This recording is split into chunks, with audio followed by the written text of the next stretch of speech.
And I did not find my faith until after my third combat tour. Jeff, I was rolling the dice like no one I can't even imagine. I don't even know anybody that took the chances I took.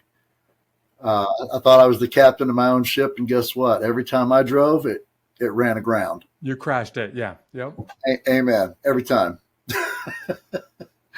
Plenty of people listening that can resonate with that. They're saying, yep, I've been there and still there right now myself. You're in all of the hot spots in Somalia, basically the only combat action going on in 93. You're in Bosnia and Kosovo, right in the thick of it, in 96, 97. You're in the middle of the Sunni Triangle, as violent and as dangerous. And I'm using hot spots now as a play on words. You're in all of the hot spots as a firefighter and as a chemical, biological, nuclear NCO in the Army for a long time. And you get a lot of enemy fire. You get a lot of, tossed around by the concussions that went off around you. And not just TBI, but let's just get real for a little bit about PTS. What it is and how it impacted you, how it impacts others, and why, when you and I were new in the military, this was, first of all, the phrase didn't exist, but even when it did exist, nobody wanted to use it. Nobody wanted to talk about it because of how detrimental it was to your future in the military. So it was the stigma. Why don't you just talk us through this? I think back in those days, and I always feel like I'm turning into my dad when I say things like that, Jeff. But back in those days when you and I were young Joes, it was a different military then. It really was. And I don't say that as the aging vet. I say that because it's true. There were certain things you didn't talk about because that would draw negative attention to your career. And it was a career ender. It was the kiss of death. If you had to go see the shrink, because then there was the scuttlebutt and the talk. And a lot of it was just pride. It was just fear of the unknown. In some of the circles I ran into, you were putting your security clearance at risk if you had to go sit down and talk with a psychiatrist. And so, man, people just avoided it like the bubonic plague, but it didn't make it non-existent. It didn't mean that it wasn't there. You just didn't talk about it. Sorry, go ahead. Well, a lot of guys I know would pacify it with alcohol, drugs, gambling, women, you name it, all the vices. I didn't choose any of those. Mine was the worst of all the vices. Mine was the one that got Satan himself kicked out of heaven. Mine was pride. Yeah, absolutely. And I died on that pride hill. I don't know how many times. And God brought me back and said, how many times do you want to hit your head against this wall, Ron?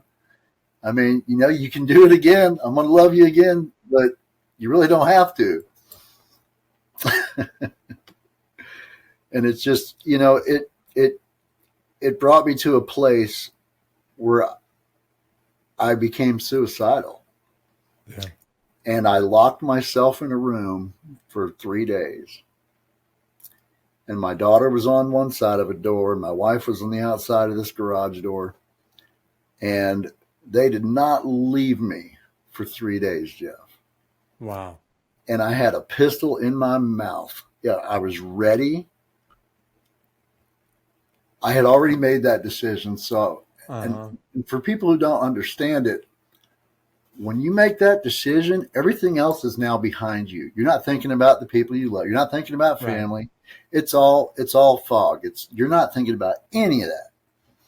And I realized I had like this revelation that in about 3 seconds, I'm going to meet my maker, and I'm going to have to justify how, with the incredible loving infrastructure of a family he's given me, and my wife and my 5 wonderful children and my 5 beautiful grandbabies and 23 million brothers and sisters, how with all of this and everything he's got me through, the gratitude that I would not be showing by this, just the sheer arrogance of it.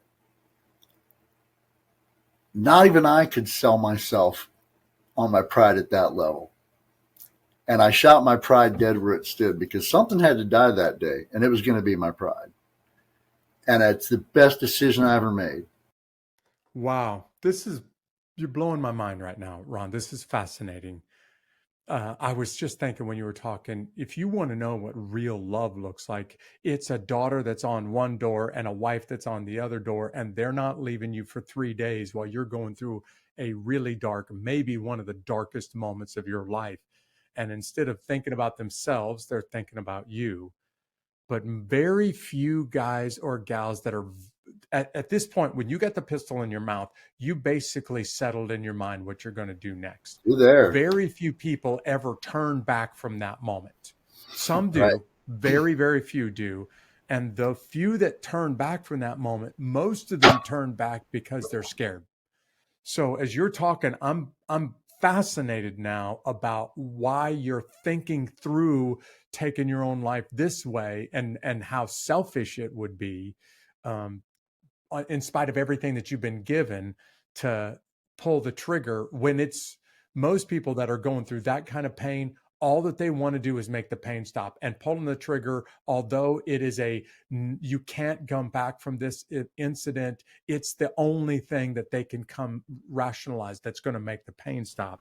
It's Right. never right, but you can Right. understand why they get to that point. They get In into your painted case, into a corner. You're yeah, painted into a corner, and it's a dark corner, and it's so dark you can't see any way out.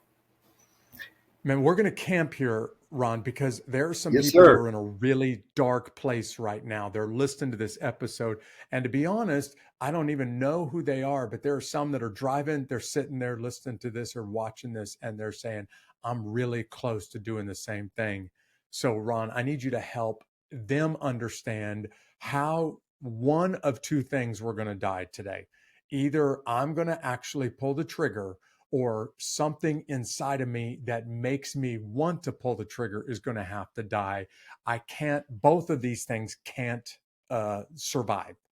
So They can't exist in the same place. No. yeah, can you give us a little bit more? I need a little bit more detail from you now, just for that person that's in a very similar place. Jeff, I had a 357 in my mouth. I had my thumb on the trigger. It was tickling the back of my throat. It was real. You know the smell of metal from going to the range and being close. You know the smell of steel, and it was just that familiarity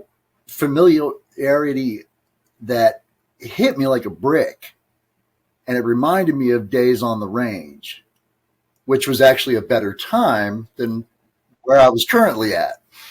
And ironically, I had a weapon in my hand then too, but I wasn't thinking like this. Yeah, it was pointed the right direction instead of at you.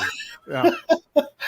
But and I don't see any of this to make light of it, not in the slightest, because for the person who's listening, it's even remotely thinking about this. I can't tell you how not the right decision this is. I can't tell you how much you are loved, how much I love you. And I don't even know you, but I do know you because I know where you're at, and I've been where you've been, and I felt what you felt. Okay. And I'm telling you now that there is one way out of all of this that will give you a peace that defies understanding. The pain that defies understanding can only be overcome by a light that shines through all that darkness and defies all of that understanding. And it's found it's found right here, Jeff. It's found right here. I used to say all the time when I was younger, was there like a manual that I didn't get or something? Like when I was homeless, like did all the other kids get this when they grew up? And yeah, there is a manual for raising kids. It's right here. There's a manual for marriage. Bible. It's right here. That's right. There's a manual for leadership. It's right here. And I'm telling you, and I was afraid that if I picked up that book, I was going to be accountable for everything that was inside of it. And guess what? Wow. I already was. I already was. Yeah. Picking up that book was the heaviest lift I ever made in my life, more than any day in the gym, Jeff. Wow. Ron is describing somebody who knows what that pain feels like because he's in the garden, Jesus, before he gets ready to sacrifice his life, literally to give himself over to his enemies and freely give his life up. He's wrestling with his own death. And according to the Bible, it is so agonizing for him that he is sweating like drops of blood because of the pain and the agony that he's going through. If you want to know, does he know what it feels like? He knows it to the infinite degree. To the molecule, he knows. Absolutely. So, And Ron, I'll tell you what, Jeff, if somebody's thinking about it, the best thing you can do is not be alone. You have to reach yeah, out that's because absolutely people, right. I promise you, people will reach back. They That's will. exactly right. Yeah. If you I tell told somebody myself, I'm hurting, I'm not worthy of it. God doesn't love me. I've outsinned God's love. Guess what? Can't happen. Can't happen. You know? And I believe those lies too. I believed them for the longest time. I used to be ashamed. Oh, I found my faith in my 40s. Oh, what a dirtbag. I can't believe I screwed up so much. Guess what? That's God's plan. And there's no now bad time. Yeah. there's no bad time. No, never. Ron is right. If you're there right now, you reach out to one or two people and tell them how serious this is. And I assure you, somebody is going to step up and say, all right, let me help you get some, let me help you find the help you need. If you are just that open, the problem is that guys or gals that get to the point that Ron got to, they shut themselves off to everybody in the world. And although there are people that want to help, they can't help. They either don't know, you haven't let them know, or you push them away when they try to help. And if you will reach out, people will show up and they will help out. But you got to let your guard down